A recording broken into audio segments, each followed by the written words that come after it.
दैनिक निष्पक्ष पोस्ट, दर्पण सच का, समय से पहले, खबर से आगे। नमस्कार, आप देख रहे हैं दैनिक निष्पक्ष पोस्ट का डिजिटल वर्जन, जहां खबरें होती हैं साफ, सटीक और निष्पक्ष। इंटरनेशनल लेवल की चीनी उत्पादों की टेस्टिंग लैब कानपुर में उपलब्ध। दादानगर कोऑपरेटिव स्टेट स्थित Amar pharmaceutical and labs private limited बनी लैंडमार्क। अब कानपुर की गिनती होगी देश की टॉप लैब टेक्नोलॉजी वाले शहर के रूप में। NABL प्रमाणित क्वालिटी बेस्ड टेक्नोलॉजी उपलब्ध है इस लैब में। इस अवसर पर bureau chief doctor Krishna Mohan Tripathi ने प्रोफेसर नरेंद्र मोहन, भारत भूषण गुलाटी, सुयश गुलाटी से की सीधी बातचीत।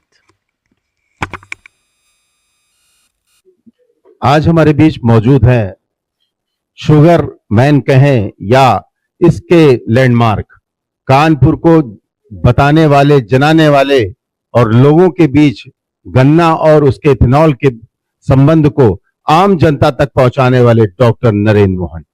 मैं उनसे जानना चाहूंगा कि आज इस फार्मास्यूटिकल कंपनी के उत्पादन की प्रोडक्ट की क्वालिटी और उस क्या है इस कंपनी में बेटर, जो हमें बताएं। बहुत अच्छा सवाल किया आपने डॉक्टर त्रिपाठी। अमर फार्मा और लैब्स इंडिया प्राइवेट लिमिटेड काफ़ी लंबे समय से जो एनालिसिस के क्षेत्र में जुड़ी हुई थी, और वो आयुष उत्पादों, फूड प्रोडक्ट्स और वेस्ट वाटर की ट्रीटमेंट जो होते हैं और उनकी जो जांचें होती हैं उसमें NABL एक्रेडिटेशंस के साथ विश्लेषण में लगी हुई थी। आपको मालूम है कि उत्तर प्रदेश में चीनी उद्योग सबसे बड़ा उद्योग है और उसके संग में अब इथेनॉल उद्योग भी जुड़ गया। और जो उत्तर प्रदेश की जो आप मैं समझें कि पूरी की पूरी जो इकोनॉमी है, रूरल इकोनॉमी, उत्तर प्रदेश की इकोनॉमी उसको बहुत तरीके से प्रभावित करता है। एम्प्लॉयमेंट के आप समझिए कि अपॉर्चुनिटीज़ प्रोवाइड करता है, इन्वेस्टमेंट आ रहे हैं, रूरल इकोनॉमी डेवलप हो रही है, एक्सपोर्ट भी हो रहे हैं, और जो इथेनॉल ब्लेंडिंग प्रोग्राम है उसको एक नई दिशा जो दे रहा है वो उत्तर प्रदेश दे रहा है। अब इतना डेवलपमेंट हो रहा है, आप देखें कि हम सरप्लस हैं शुगर में, इथेनॉल ब्लेंडिंग हम 20% पे पहुंच गए और हम आगे की बात कर रहे हैं।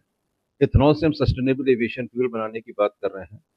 तो सबसे बड़ी जो आवश्यकता थी वो आवश्यकता ये थी कि जो हम बना रहे हैं, जिस काम को हम कर रहे हैं, वो कितनी एफिशिएंसी के साथ कर रहे हैं, और हमारे चाहे वो प्रोडक्ट हो, बाई प्रोडक्ट हो, उनकी कैरेक्टरिस्टिक क्या है, उनकी क्वालिटी क्या है।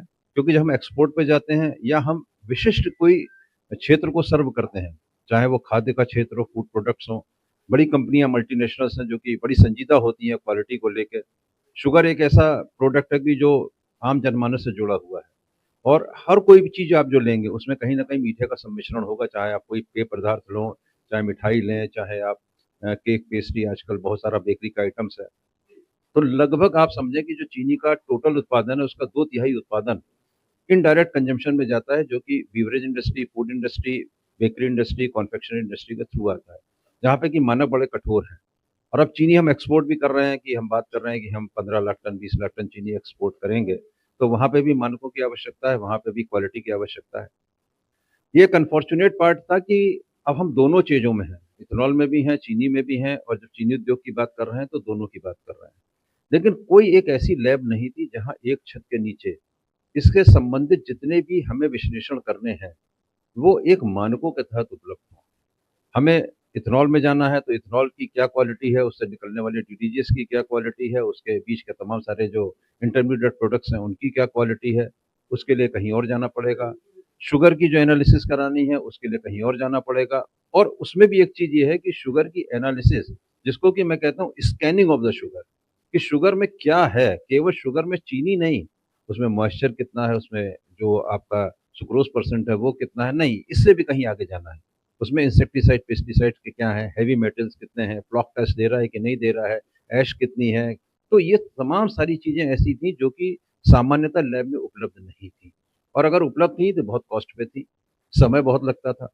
उत्तर प्रदेश में इस तरीके की कोई भी लैब नहीं थी कि जो दोनों को सर्व कर सके, दोनों इंडस्ट्री को सर्व कर सके।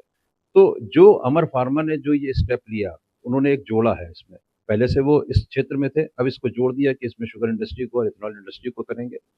तो इससे मैं समझता हूँ कि पूरे उत्तर प्रदेश ही नहीं, पूरे देश के जो चीनी उद्योग है और इथेनॉल उद्योग है उसको फायदा होगा। NABL एक अप्रूवल के लिए काफी कठिन प्रोसेस होता है, तब जाके आपको NABL का अप्रूवल मिलता है। इस एनएबीएल अप्रूवल में आपको करोड़ों के इक्विपमेंट्स परचेज करने पड़ते हैं, तमाम योजनाएं इसमें जोड़नी पड़ती हैं। आप क्या सोचते हैं कि इस तरह की लैबों का क्या भविष्य है? नहीं, भविष्य है। देखिए, जैसे जैसे चुनौतियां भविष्य की तरफ आप देखें, जैसे जैसे आम जनमानस भी क्वालिटी के प्रति बहुत संजीदा हो रहा है, वैसे वैसे इनका महत्व बढ़ रहा है। आज हम शुगर के क्षेत्र की चूंकि आप बात कर रहे हैं, आज हम सस्टेनेबल शुगर प्रोडक्शन की बात कर रहे हैं। सस्टेनेबिलिटी सर्टिफिकेट्स बहुत इंपॉर्टेंट हो गए। आज सर्टिफिकेशन की बात करें तो अगर आप अच्छी चीनी मिलों को देखेंगे तो वो बाउंस सुक्रो सर्टिफिकेशंस की बात कर रहे हैं। मतलब गन्ना भी जो आप उगा रहे हैं तो उसका भी सर्टिफिकेशन हो रहा है, चीनी जो बना रहे हैं उसका भी सर्टिफिकेशन हो रहा है। तो हर जगह पे सर्टिफिकेशन हो रहा है। और मैं बहुत सारे देशों में गया, अभी मुझे पिछले 1-2 साल में बहुत सारे देशों में जाने का मौका मिला और वहाँ पे मतलब लेक्चर देने का भी मौका मिला, इंटरेक्शन का मौका मिला वहाँ की इंडस्ट्री के साथ 1 to 1। तो सस्टेनेबिलिटी सर्टिफिकेट और ये सर्टिफिकेट, कोई भी आदमी जब आपसे चीनी खरीदेगा या कोई भी आदमी आपके प्रोडक्ट का इस्तेमाल करेगा तो आपसे सर्टिफिकेट मांगेगा। इथेनॉल की बात करेंगे तो इथेनॉल आपके इंजन को प्रभावित करता है। इथेनॉल की क्वालिटी क्या है? क्योंकि इथेनॉल की क्वालिटी आपके इंजन को प्रभावित करेगी। जब ऑयल मार्केटिंग कंपनी आपसे लेंगी तो उनको एक आपसे ऐसा सर्टिफिकेट चाहिएगा जिसके ऊपर वो विश्वास कर सके। वहां पे एनएबीएल एक्रेडिशन या इस तरीके के एक्रेडिशंस का बहुत अपने आप में महत्व होगा। तमाम कंपनियों ने इथेनॉल के प्रयोग पर प्रश्न चिन्ह लगाए। तो नरेंद्र मोदी जी ने हमें बताया कि इसका एक पर्टिकुलर सर्टिफिकेशन होता है, वो सर्टिफिकेशन के उपरांत ही हम इथेनॉल को इंजन में इस्तेमाल कर सकते हैं। हमसे बात करने के लिए बहुत बहुत धन्यवाद। कानपुर से डॉक्टर कृष्ण त्रिपाठी। आप देख रहे थे दैनिक निष्पक्ष पोस्ट। कृपया वीडियो को लाइक, शेयर और सब्सक्राइब करना न भूलें। हम लाते हैं सच्ची, विश्वसनीय और जमीनी खबरें। धन्यवाद।